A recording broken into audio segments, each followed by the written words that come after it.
Hey everyone, I'm Loryn Stone with Toy Wizards. That's toy-wizards.com, and I'm back for another spontaneous toy review. Happy Easter, everybody, first and foremost. I hope you're all staying safe, entertained, safe, healthy, and taking the best care of yourself that you can during these difficult times.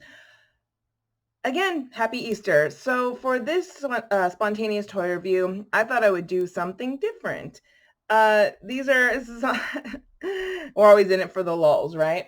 For those of you who may not know, I am Jewish, and so we celebrated Passover a few days ago. But Passover goes in the US 8 days, in Israel for 7 days, and I thought, wouldn't it be fun to go over some Passover games? That's right. So today I have 3 Passover games that we're going to review, and it will not even take that long. It's funny. It's funny. People are we casual Jews relationships with our own Judaism, because if you're not religious or Orthodox, obviously it's a very specific relationship practice you're going to have, how you keep kosher, all that stuff. But when you're more, as we call ourselves, culturally Jewish, and it's not about the religious aspects, we're all kind of jaded in the same way. And if you're Jewish, somebody who is, I'm culturally Jewish, so you celebrate the holidays and you acknowledge the stories from the past, then you'll understand what it means to be culturally Jewish. It's like you get to pick and choose your own Judaism. And that's kind of, what myself and a lot of the rest of us do. It's pretty common. So again, I have 3 games that we're going to go over today. One thing I'll say about being Jewish is that the representation we do have, in my opinion, I always speak for myself, is quite embarrassing.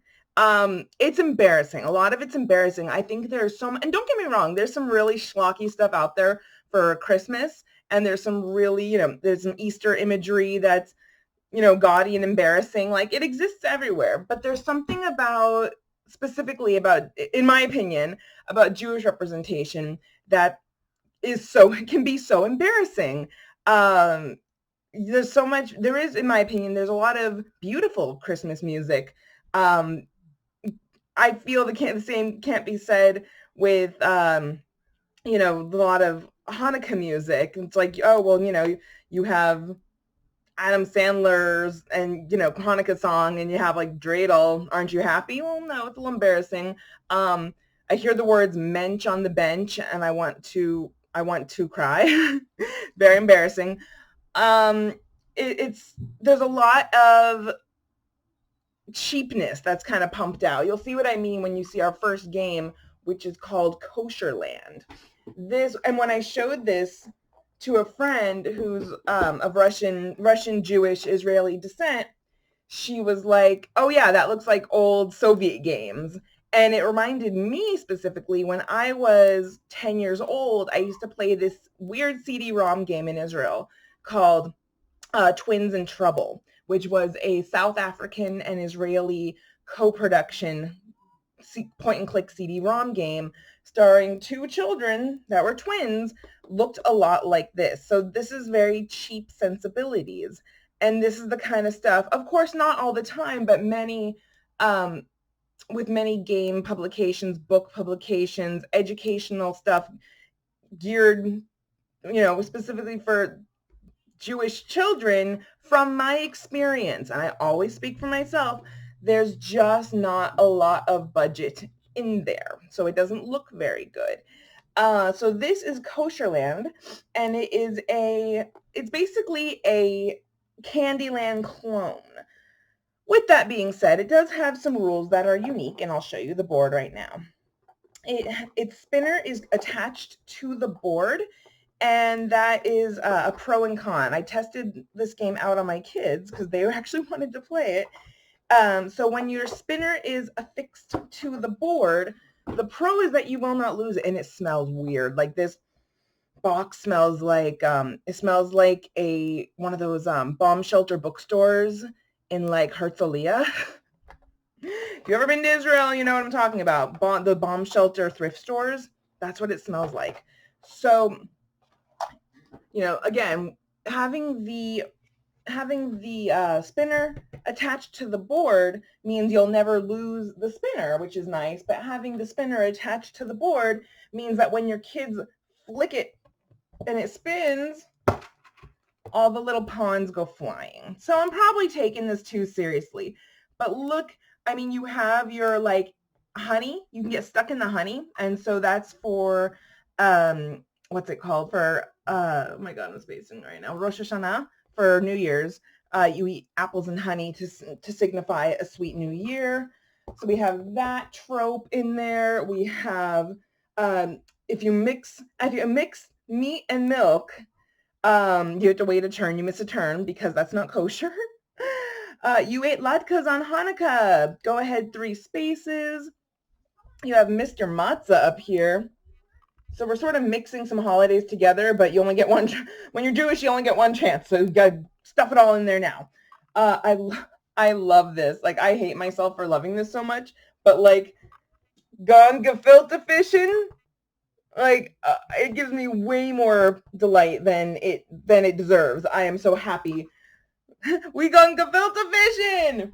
Let's see what else. There was another one that made me really happy. What else?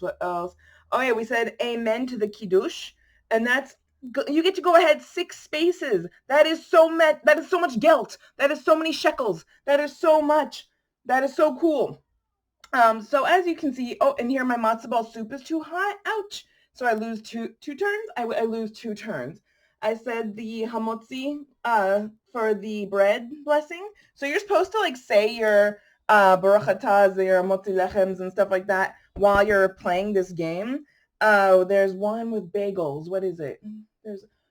What is it? Oh yeah, the bread. Duh, I just said that. 8 matzah on Passover. So yeah, there's some rules that stray strictly from Candyland, and my kids actually liked this game, so they still like it. Yeah, my kids like this game. They don't quite understand the Jewish aspects of it, but I went into this game thinking, I mean, again, the artwork is very cheap, but I went into this game thinking oh my God, this is a complete joke, blah, blah, blah. It's going to be unplayable, and my kids actually like the game. So it costs $16, though. I'll say that. Blah. If you want to play with Jewish stereotypes, I don't want to spend $16 on a game like this. How about that? How about that stereotype? Well, we'll play the cheap Jewish one for a moment. And yeah, really, really cheap. You can't see in there. Really cheap little pawns. So there's 4 little, very cheap little delicate plastic pawns, but you can use anything for these. So again, that was Kosher Land, and I was pleasantly surprised. I bought these games to make this video as a joke, to make myself laugh, because we all need to laugh right now. But, there's actual games in here, so that was fun. So Kosher Land, say your motzi lechems. Yeah. The second game, and let's see, the second game I have is called Let My People Go, a Passover game from Exodus to Freedom. This is too much. This is a Pop-O-Matic Trouble clone. So I don't even think I've opened this one up yet. I hope I don't rip it. All right. This is by Right Light. Who? Right Light. All righty.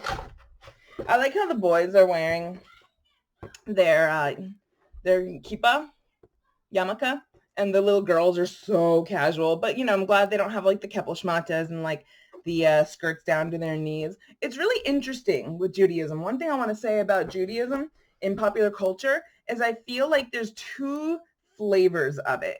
I have dual citizenship. I'm American Israeli. And so you have what I call the Yiddishy, the fun Jewish, which is knish and the knish and the bubby and zaidi, I don't even know what kind of flavor of Judaism, the oy vey Judaism. And then you have more Israeli Judaism. I never called my dad's parents Bubby and Zadie. I can't, like, Zadie? I don't like, I should have looked it up. It was Saba and Safta because Hebrew. Like, I don't get all stoked for like borscht and stuff. Like, I'm like falafel, dude. Again, you can be all of it. You can be all of it. I'm just saying, like, when we discuss my personal Judaism and my personal, like, the food that gives me the warm and fuzzies, like, yeah, matzo ball soup and stuff is there, but like, I get down on some Middle Eastern stuff, man. All right, so there isn't much in here. Let my people go. Oh my goodness. All right. So glad I got all these games on time, considering the delays with shipping. People need essentials. So much like Pop-O-Matic Trouble, we have 4 colors: purple, red, green, and yellow. So there's a spot for all of those right here. Freedom is much like Pop-O-Matic Trouble. When you fill your home, that's your freedom. All right. No, no, no, I will not let them go. Any child who studied like Hebrew school may probably remember the Let My People Go song. Judaism can get depressing. Frogs here, frogs there. 10 plagues. You may be familiar with the plagues. Here you are, Egypt. Yeah, the outside perimeter is Egypt. I'm assuming once you're freedom, that's Israel. And then you pop your die. Yeah, it's just numbers 1 through 6. So again, much like Pop-O-Matic Trouble, it's just Trouble. It's a Trouble clone. But the artwork on this is much better, in my opinion. It's unique. I like the stylized font. Yes, that's all it takes sometimes, is a little bit of graphic design. What this teaches you specifically about Judaism, nothing. You kind of have to be on the team and in with the joke, but all the little squares, look at the spaces. They're all little matzah wearing kippot, yarmulkes. Yeah, that is nuts. That is crazy. It's little matzahs.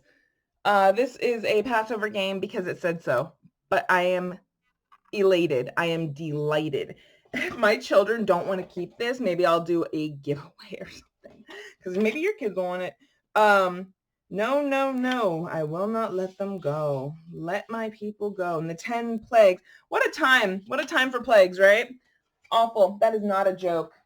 That is not a joke, but it's been going around, of course, on Facebook, in the Jewish community, people talking about Passover, making the joke about what a time for plagues, because we have COVID, and has not been an easy time for anybody, right?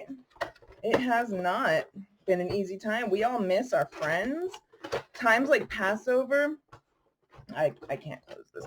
Times like Passover and Easter, it's really, really hard to not have your people with you. It's really difficult. And again, I would never make light. I love family get-togethers. I love family holidays where you eat and hang out.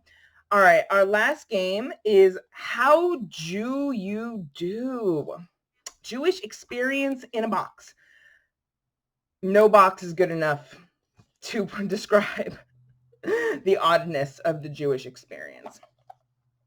This is the Passover edition. The box, again, very cute. It's supposed to look like matzah. So in this game, and I read through it just because I wanted to understand the gist and the gimmick before I dove into this Jewish experience. So there are 3 here.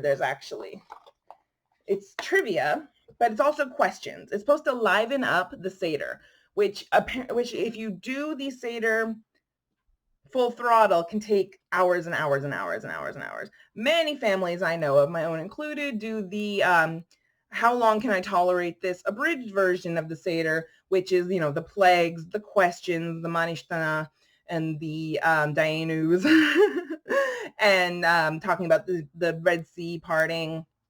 And you just kind of hit, the wine, you have a couple glasses of the wine, you hide the afikomen, you call it a night. All right, so here are the rules. There are 3 types of cards: think cards, trivia cards, and personal cards. You can play with all 3, 2, or just 1 genre of cards. You can designate a time at the Seder to play, or you can play at intervals using a card or 2 to keep the Seder stimulated. Yeah, and this was produced by the Rohr Jewish Learning Institute. Concept by Eli Salson. So let's go through some cards, right? Let's go through some cards. How do we do? How do you do? Who is the equivalent of the Pharaoh today? This is a loaded question. Like, imagine you're at the Passover table with like the whole family, and you have like your grandfather who used to be a Democrat and suddenly turned Republican, and everything has opinions about everything, and then you have like your liberal uncle over here, and you ask this question: who's the equivalent of the Pharaoh today? Yeah. See how long you guys last at the table before someone gets up yelling and dinner's ruined, and like grandma's crying because she has to go chase down her angry son. Like, see how long that crap will benefit you. What a terrible question. If Pharaoh was so evil, why did G/D create him? God damn it. All right, let's keep going. Which of the 4 sons do you most resemble? I don't like this game at all. What's the best Afikoman gift you've ever received? I think I got $5 once. That was cool. Afikoman is when you hide the middle matzah in a cloth and hide it somewhere in the house, and all the kids have to go try to find it. And so that's actually a fun game.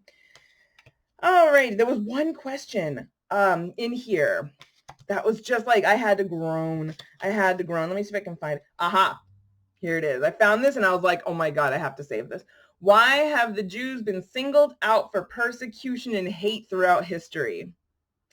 That's rough, buddy. That's rough. We are a persecuted people and have been through hell. But let me introduce you to Civil War America. Have you heard of the Spanish Inquisition? What were the Crusades like? Bro, it's been tough for everyone. Like, maybe because this card is whining, dude. Chill out. Oh my gosh. Not to, put any sort of exodus and persecution lightly, choose an item from the Seder plate and explain how it is similar to someone sitting at the table. Like, what are you supposed to do? Pick up like the shank bone and go, let me tell you about my husband. Like, what does this even mean? Oh, let me tell you about his bitter herbs. What? Grandma, you're like a baked egg. Huh? Seder plate. Oh my gosh. Can you name the 10 plagues? This is useful. Blood, frogs, lice, wild animals, pestilence, boils, hail, locusts, darkness, slaying of the firstborn. It's tough, dude. It's tough. I like these trivia ones. These are kind of nice. The word afikomen is based on the Greek epikomen or epikomion, which means that which comes after, i.e. dessert. Alternatively, it comes from the Aramaic afikumen, which means bring out the food. That is something nice. What else? Why do we hide the afikomen? What are the names of Moses' sister and mother? Why do we drink 4 cups of wine? Because it's the coolest thing we've ever done in Judaism. No, the 4 cups correspond to the 4 expressions of the redemption that God spoke to the Jews in Egypt. I will bring you out. I will save you. I will redeem you. I will take you. It's all, it's gnarly stuff, man. It's all cool. Whether you do or do not believe in any of this stuff, like, this is an old story, and I found out through this game that the first, here it is. In what year and in which city was the first Haggadah printed, which is the little Passover book story? It is believed the first Haggadah was printed and produced in Spain in 1482. The oldest confirmed printed Haggadah was printed in Soncino, Lombardy in 1485. That is awesome. That is the coolest piece of trivia in this whole game. Yeah, so it just kind of keeps going. Excuse my hair. It just keeps going. And like, I wish it was a little more fun. you know, maybe a little more Trivial Pursuit. It's very serious. It's very scholarly. It's asking a lot of me. But you know, it's all good. And I'm sure if you study the Bible or the Torah,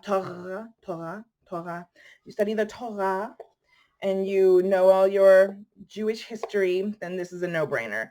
I just thought it was too funny not to talk about. So those are our Passover games, and I hope you guys are playing some awesome games with your family on Easter. I know it's tough right now. You can't get together with everyone. And, you know, I hope that though that if you typically go to some sort of church on Easter, a service that you manage to find one online, that your church is providing that service for you if that's what you need in your life, especially now when it's really easy to feel isolated and alone.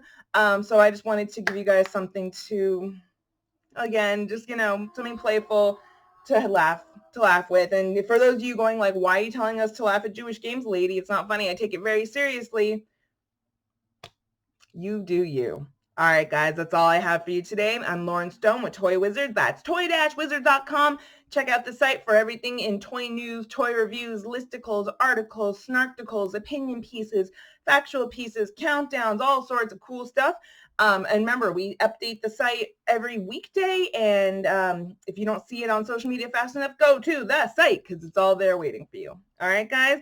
Again, be healthy, be safe, be strong, and I will find you soon. All right? Bye.